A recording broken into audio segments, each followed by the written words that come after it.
On a cold March evening in 1998, in a restaurant parking lot in Grove City, Ohio, an inventor named Stanley Meyer stumbled out of the door clutching his throat.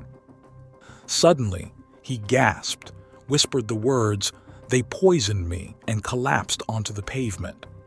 Within minutes, he was dead, and with him died what many believe was one of the most revolutionary energy technologies in human history, a water-fueled engine.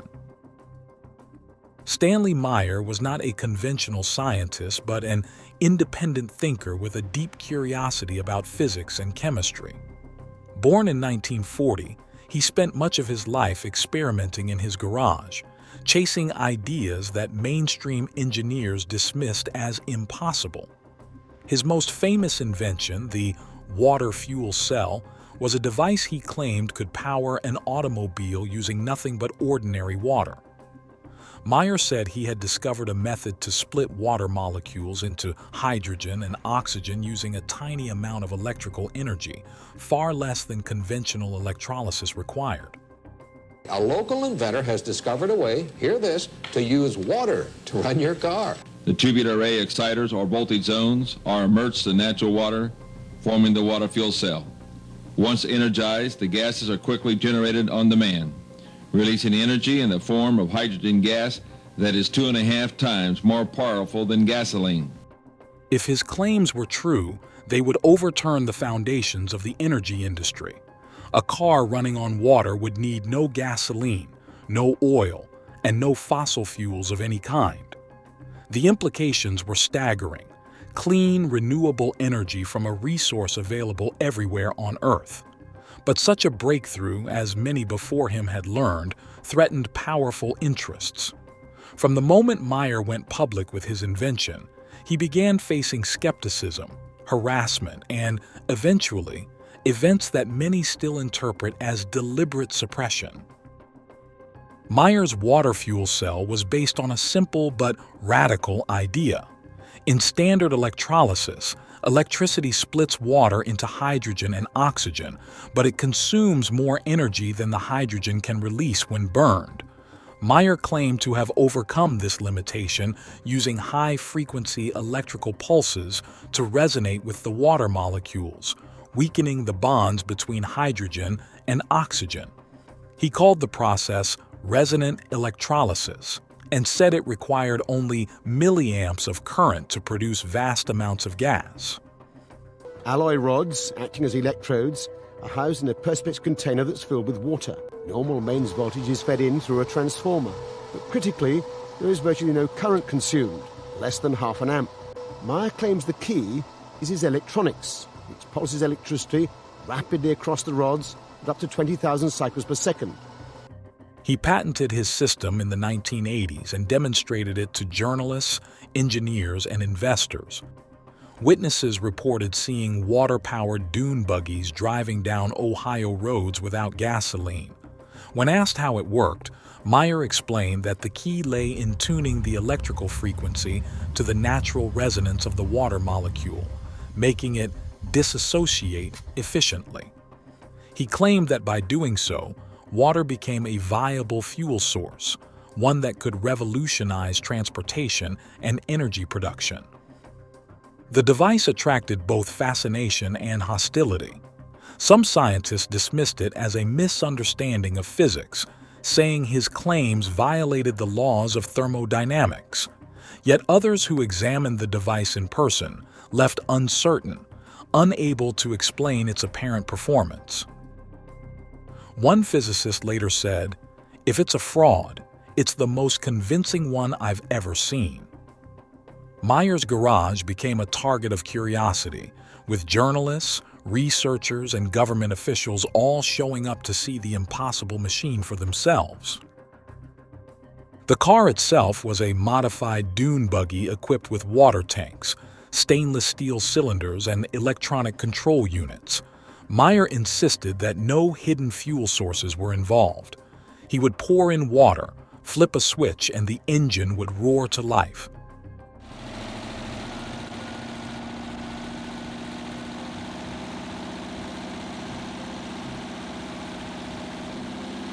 According to his claims, A single gallon of water could drive the car across the United States.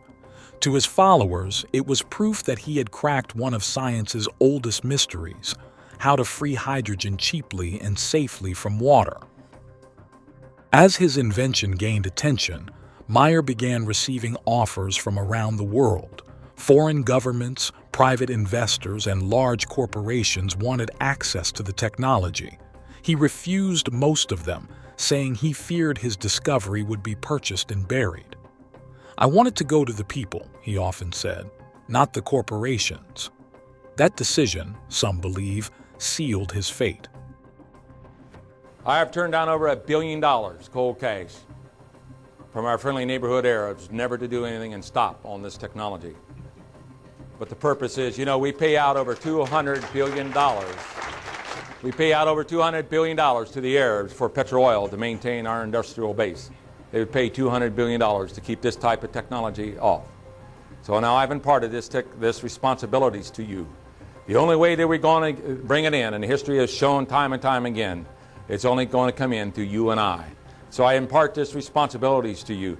We can invent and develop the technology. We can go through and fight all of our battles and our warfare and to win.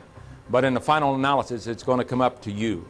And you're going to have to make the decision whether or not you want this type of technology to come in and perhaps solve the environmental pollution problems, perhaps keep food on the table and keep industry alive, and to be able to help clean up the environment so that we can stay on this little planet, which we call the spaceship. Thank you, and have a nice day. Thank you. In 1993, he was sued by 2 investors who accused him of fraud after paying for rights to his technology and receiving no functional prototypes. The court ruled against him, labeling his claims gross and egregious fraud.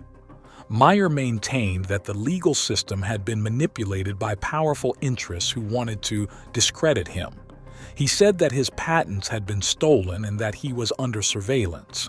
Those close to him recalled that he had become increasingly paranoid, convinced that his phones were tapped and his life was in danger. Despite the controversy, Meyer continued working. He appeared in interviews and documentaries, showcasing his technology and talking about its potential to end global energy dependence.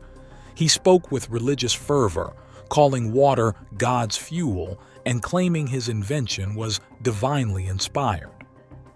His final years were filled with both hope and fear.